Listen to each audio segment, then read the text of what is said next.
just finished a good podcast for the football fans, the one that like the footy stuff, with League One player and manager David Gold at Arbroath, and also Ross Gray, who's playing for Trinent in the Lowland Leagues. They run Golden Grey Football Academy, so that pod will be coming soon. But another one of these, just chatting about the footy of the weekend. Just a couple of quick thoughts. Biggest talking points for the weekend for me, to be honest, are probably Liverpool, top of the league. Arne Slot, absolutely flying. Only been beaten by Forest. Won every other game. Keeping a bunch of clean sheets. Really kind of kept that Klopp philosophy and style, with kind of tightening it up a little bit, with a bit more control. It's kind of been the popular thing to say at the moment, but it is a lot more controlled. It's been interesting, Liverpool, watching the games. Like, not... The problem moving forward is going to be killing those games off, because in every game so far where it's been a tight 1 or 2-0, there's been moments and little periods where it should go to at least 2, if not 3-0. And then you have a bit of an easier ride of the game.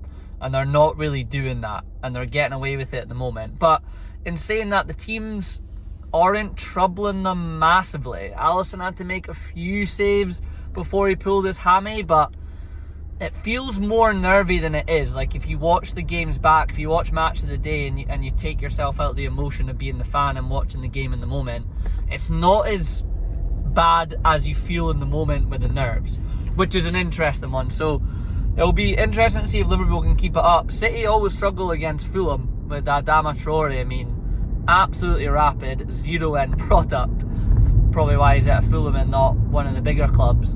But City are leaking goals. Arsenal double up in my fantasy team and they can't keep clean sheets, but they're winning.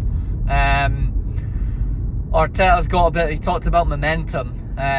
They've got momentum, and even after that City last minute goal, that could have really drained them, and he's not let it drain the team at all. They've almost taken a big bounce from it. So I don't know, it'll be interesting to see if Arteta can get them over the line. I think they're better equipped than Liverpool.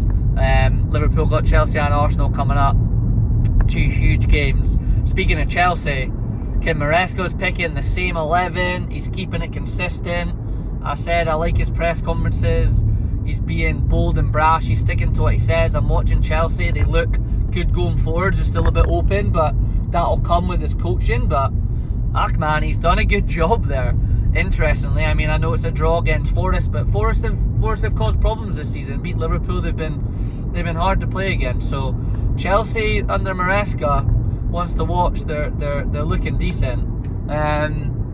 What else on the weekend? Last couple of things, like the Van Dijk kind of pull in the box on Gahey against Palace, and then Wolves conceding another pen similarly for a similar thing with Lamina. Everyone that's played the game knows from corners and free kicks and that, like, players and attackers, you're grabbing each other. And I know nowadays you got VAR, so it should be like, don't do it, but it's a physical game and you're running to try and get an advantage, and everyone that's played knows you can do the little shirt tugs, you can do little grabbing things here and there and get away with it. And now VAR is there, it's harder to get away with it. But I don't know if either are penalties, to be honest with you. Obviously Tarkowski's one against Newcastle. Tonali, he's throwing him to the ground. That's a pen, no question. But the other two, that's part of the game, and the ball's coming into the box. So I'm not too sure on that. Without VAR, they're not there. And getting VAR, I'm not going to harp on about it because it's a boring conversation to have, to be honest. But interesting weekend again. Let's see if Liverpool can keep it up. Going with the big boys. International break now, shite. Probably won't tune into too much other than Scotland, but stag do at the weekend, so phone will be going away and no football.